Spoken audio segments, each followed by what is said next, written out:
Shalom, selamat pagi keluarga besar Review Short Family. Berjumpa kembali kita pada pagi hari ini di dalam renungan harian online. Dan pada saat pagi hari ini saya akan membawakan renungan dengan judul Siapa yang Masak. Ini masih dalam kaitannya dengan firman Tuhan yang Bapak Gembala sampaikan di beberapa minggu lalu mengenai cara makan. Nah, pada saat di ibadah raya tersebut Bapak Gembala menyampaikan bahwa cara makan itu tergantung dari status. Jadi kalau Bapak Ibu Saudara ingat pada saat itu kita ditunjukkan sebuah gambar perbandingan. Ada orang yang makan di pinggir jalan sama ada keluarga kerajaan yang sedang makan gitu ya. Nah, itu berbeda cara makannya karena mereka statusnya berbeda. Nah, saya mau titik beratkan dari tempat makannya gitu ya.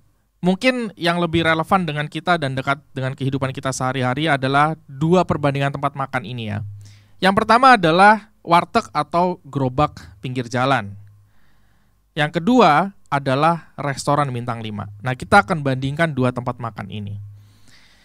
Nah, sebelum nanti kita masuk ke dalam perbandingannya, saya mau berikan sebuah definisi perbedaan antara makanan dengan masakan gitu ya. Jadi kalau makanan itu adalah apa yang tersaji di meja. Itu adalah makanan. Jadi bisa apapun. Bisa nasi goreng, bisa capcay, bisa buah, itu juga makanan gitu ya. Camilan gitu ya. Snack, itu juga makanan. Tapi kalau masakan, itu adalah konten di dalam sebuah makanan itu, bagaimana proses makanan itu terbentuk. Di dalamnya itu ada proporsi bumbunya gitu ya. Kemudian ada cara masaknya, teknik masaknya, dan lain-lain. Nah, itu adalah sebuah value dari sebuah masakan. Nah, contoh paling gampang adalah kalau kita bandingkan dari dua tempat makan tadi, warteg atau gerobak pinggir jalan dan restoran bintang 5. Kedua tempat ini anggap saja sama-sama bisa menyediakan makanan nasi goreng. Nah, makanannya sama nih, sama-sama nasi goreng. Tapi kenapa harga dan rasanya beda? Bahkan ya, di restoran yang besar aja, yang levelnya mungkin sudah franchise gitu ya, itu bisa aja ada kemungkinan restoran A dengan B, brand yang sama, dua lokasi berbeda, tapi bisa berbeda rating. Karena apa? Mungkin di tempat yang A ini rasanya kurang, sedangkan yang di B ini jauh-jauh lebih enak. Padahal secara bumbunya, cara masaknya itu mungkin sudah ada standarnya. Tetapi tetap aja itu bisa berbeda. Saudara mungkin sering temukan hal ini. Apa yang membuat hal tersebut bisa terjadi? Pertanyaannya kan. Jawabannya cuma satu. Siapa yang masak? Atau siapa chefnya? Nah, bicara dengan chef atau orang yang masak, kita lihat nih dari tempat makan tadi. Kalau di warteg atau gerobak itu ya orangnya itu-itu aja, masaknya juga itu-itu aja, dan bahkan karena mereka udah saking seringnya masak itu, mereka gak memperdulikan tentang komposisinya seperti apa, faktor kebersihannya seperti apa, teknik memasak dan lain-lain, mereka udah gak pikirin karena itu udah yang mereka lakukan setiap hari aja, gitu ya kan. Maka gak heran kadang-kadang saudara beli nasi goreng di tukang nasi goreng yang sama, di gerobak yang sama, hari ini keasinan, besok kurang asin, itu sering banget kejadian kayak begitu.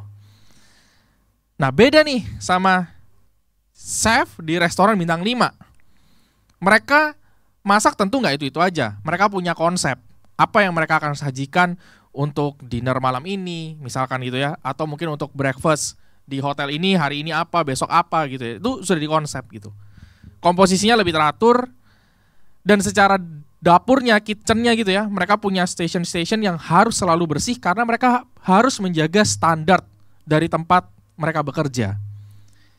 Bahkan mungkin ada chef-chef yang mungkin bersertifikasi, mereka kuliah, sekolah, dan lain sebagainya.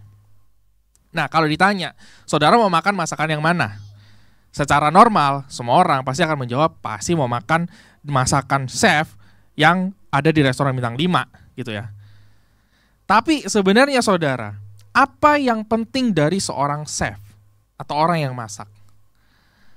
Yang penting ada dua hal yang saya catat. Yang pertama, hati dan kredibilitasnya. Dua hal ini tuh terbukti dari karyanya dia atau hasil kerjanya. hasil masakannya. Sebagai contoh ya, Indonesia itu kan beberapa kali menjadi tuan rumah konferensi besar dunia gitu ya. Beberapa waktu lalu ada G20, lalu ada KTT ASEAN. Nah yang saya perhatikan ada satu chef yang ditunjuk menjadi kepala untuk urusan perjamuan para delegasi negara. Dan selalu dia yang dipakai. Kenapa? Karena dia punya hati dan kredibilitas. Nah, sekarang pertanyaannya, apa yang akan kita lakukan ketika kita makan masakan dari chef itu? Udah pasti saudara tidak akan menyia-nyiakan kesempatan itu. Saudara akan menikmati dengan begitu rupa, saudara tidak akan menganggap remeh masakannya, atau bahkan mungkin saudara tidak mungkin membuang makanan itu, atau saudara nggak makan, itu nggak mungkin. Karena pasti masakannya lezat karena dipersiapkan dengan baik. Nah, dalam hal kerohanian kita, saya bisa bilang bahwa Bapak Gembala kita adalah chef yang sudah terbukti hati dan kredibilitasnya untuk menyiapkan sebuah makanan rohani. Pertanyaannya sama, bagi kita yang menerima masakan beliau, apa yang kita lakukan? Apakah kita nikmati, kita remehkan, atau kita buang? Saya buka ayatnya di dalam 2 Timotius 4 ayat yang ketiga. Firman Tuhan berkata seperti ini. Karena akan datang waktunya orang tidak dapat lagi menerima ajaran sehat, tetapi mereka akan mengumpulkan guru-guru menurut kehendaknya untuk memuaskan keinginan telinganya. Mengutip dari alkitab.sabda.org, penjelasan mengenai ayat ini adalah kalimat mereka akan mengumpulkan guru-guru menurut kehendaknya untuk memuaskan keinginan telinganya, itu adalah mereka tidak akan mencari gembala menurut standar firman Allah, tetapi akan mencari orang yang sesuai dengan keinginan duniawi mereka. Mereka akan memilih pengkhotbah yang pandai berpidato, mampu menghibur, dan berita yang akan meyakinkan mereka bahwa mereka dapat tetap menjadi Kristen sementara hidup menurut tabiat dosa. Sungguh berbahaya sekali saudara, padahal ada standar seorang penilik jemaat yang saudara bisa baca di 1 Timotius 3 ayat 1-10. Itu ada standar penilik jemaat atau seorang gembala sidang. Yang menurut saya kalau saudara baca di 1 Timotius 3 itu, Bapak Gembala kita sudah lebih daripada standar yang ditentukan. Pertanyaannya sekali lagi, dari setiap masakan yang beliau sajikan bagi kita, apa yang kita lakukan? Kita nikmati, kita buang, atau kita sia-siakan? Jawabannya saudara yang bisa tentukan sendiri. Pagi hari ini saya cuma mau ingatkan bahwa setiap masakan rohani yang disajikan sehat bagi kita, hendaknya kita makan dengan benar, hendaknya kita simpan dalam hati kita, sehingga hidup kita pun menjadi benar. Mari kita berdoa. Terima kasih Tuhan, pada pagi hari ini kami sama-sama mengucap syukur Tuhan buat gembala sidang yang Kau percayakan bagi kami di tempat ini untuk mengembalakan kami, di mana beliau sudah mempersiapkan dengan begitu rupa dan memberikan kami makanan yang sehat, terbukti dari hati dan kredibilitasnya Tuhan, dan impartasi yang diberikan tidaklah kurang bagi kami untuk menjadi teladan. Maka dari itu Tuhan, biarlah kami sebagai domba-dombanya, kami boleh diingatkan untuk kami boleh makan dengan benar, kami makan dengan lahap, dan setiap firman itu boleh kami tangkap dan simpan dalam hati kami. Terima kasih Tuhan atas renungan pada pagi hari ini, kami mengucap syukur, dan biarlah terus Engkau berkati gembala kami Tuhan, dengan kesehatan, hikmat, marifat daripada Tuhan.